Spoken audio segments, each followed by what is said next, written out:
Toh masih bilang bisnis properti tidak butuh modal gitu. Kamu tuh mau main apa gitu loh.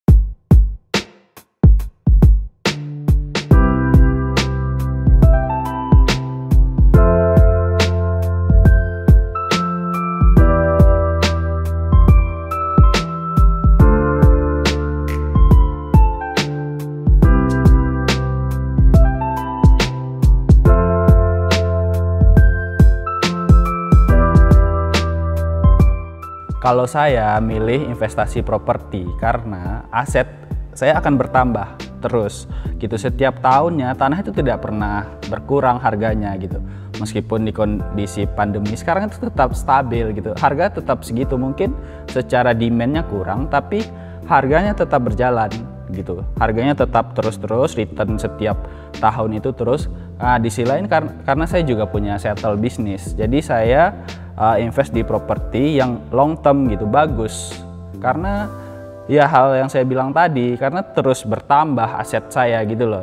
Dan suatu saat orang akan beli ketika di suatu daerah tersebut terjadi misalnya di istilah properti sunrise gitu kan.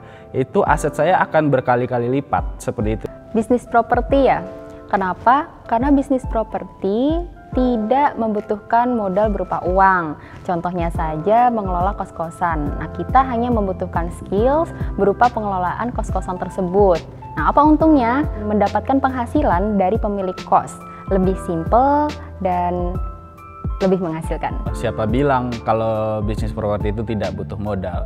Jadi ketika kita punya modal yang besar, kita bisa beli banyak properti, apartemen, rumah gitu. Jadi ketika kita punya modal banyak di properti dan kita juga bisa menakar risikonya, jadi kita akan untung gede. Semakin gede modal yang kita tanam, akan semakin gede juga returnnya gitu.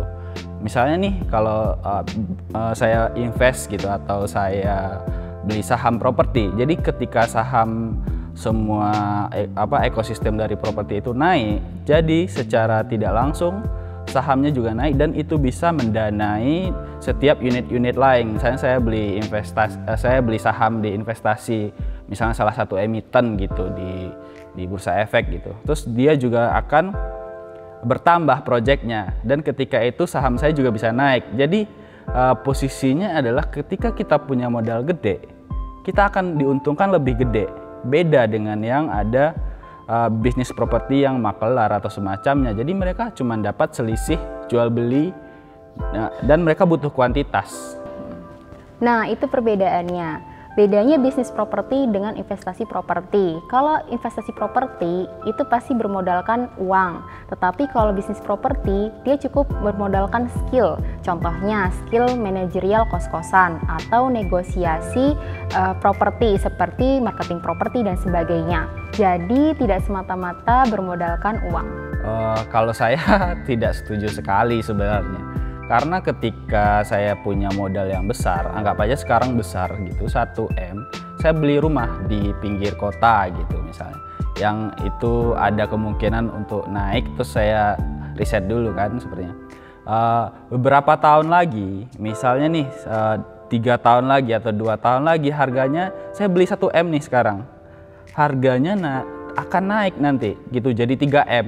Dan itu tidak seperti yang kita lihat itu tidak kemungkinannya besar gitu loh. Nah, ketika saya tahu resikonya atau keuntungan saya akan seperti itu, saya akan ketika saya beli, saya tidak akan tempati gitu. Saya mending tinggal di mana gitu terus saya sewakan.